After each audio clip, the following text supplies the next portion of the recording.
हमेशा की तरह एक नए केस की गुत्थी सुलझाने में लगी थी। दया और श्रेया दोनों अपने काम में माहिर थे। श्रेया एक होशियार और बहादुर अफिसर थी, जबकि दया अपनी ताकत और इंट्यूशन के लिए मशहूर था।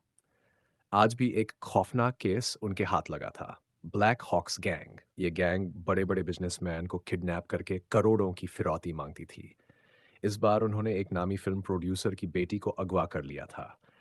दया सर, हमें फौरन कुछ करना होगा। अगर हमने देरी की, तो लड़की की जान को खतरा हो सकता है, श्रेया ने चिंता जताई।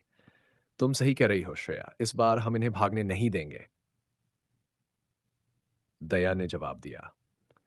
दोनों को यह भी नहीं पता था कि यह मिशन उनकी जिंदगी हमेशा के लिए बदलने वाला है।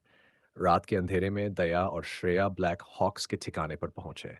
ये एक पुराना गोदाम था, जहां से अजीब सी आवाजें आ रही थीं। दया ने दीवार तोड़ने के लिए अपनी ताकत का इस्तेमाल किया और अंदर दाखिल हुए। अचानक ही गोलियों की बौछार शुरू हो गई। श्रेया ने तेजी से कवर लिया, जबकि दया ने दो गुंडों को एक ही पंच में ढेर कर दिया। लेकिन श्रेया, पीछे देखो, दया जोर से चिल्लाया, लेकिन बहुत देर हो चुकी थी। एक गुंडे ने पीछे से श्रेया को पकड़ लिया और बंदूक उसकी कनपटी पर रख दी। दया का खून खौल उठा। अगर तुमने उसे नुकसान पहुंचाया, तो मैं तुम्हें जिंदा नहीं छोड़ूंगा। दया की आंखों में गुस्से के साथ डर भी था। गुंडा हंसा। देखते हैं तुम अपनी जान से ज्यादा इस लड़की की फिक्र करते हो या नहीं। इससे पहले कि वह ट्रिगर दबाता, दया ने तेजी से एक ईंट उठाई और गुंडे की कलाई पर दे मारी। मौका मिलते ही श्रेया ने खुद को छुड़ाया और एक जबरदस्त किक से उसे बेहोश कर दिया। मिशन पूरा हो चुका था। ब्लैक हॉक्स के सभी गुंडे पकड़े गए और लड़की को सही सलामत बचा लिया गया। लेकिन इस मिशन के बाद कुछ बदला बदला सा था। दया श्रेया की हिम्मत देखकर चकित था, और श्रेया को पहली बार एहसास हुआ कि दया उसके लिए सिर्फ एक सीनियर ऑफिसर नहीं, बल्कि उससे कहीं ज्यादा है। ध्यान रखना श्रेया, आज तुम्हें खोने का डर पहली बार लगा, दया ने गहरी सांस लेते हुए कहा। श्रेया मुस्कुराई। तो क्या आप डर गए थे दया सर?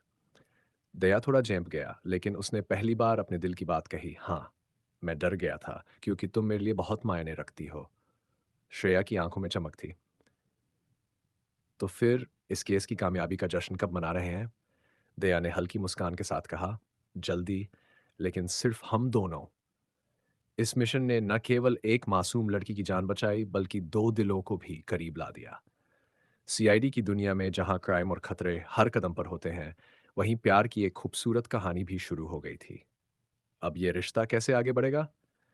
क्या ये प्यार और मजबूत होगा, या सीआईडी की ड्यूटी की वजह से इसमें दूरियां आएंगी? ये जानने के लिए अगले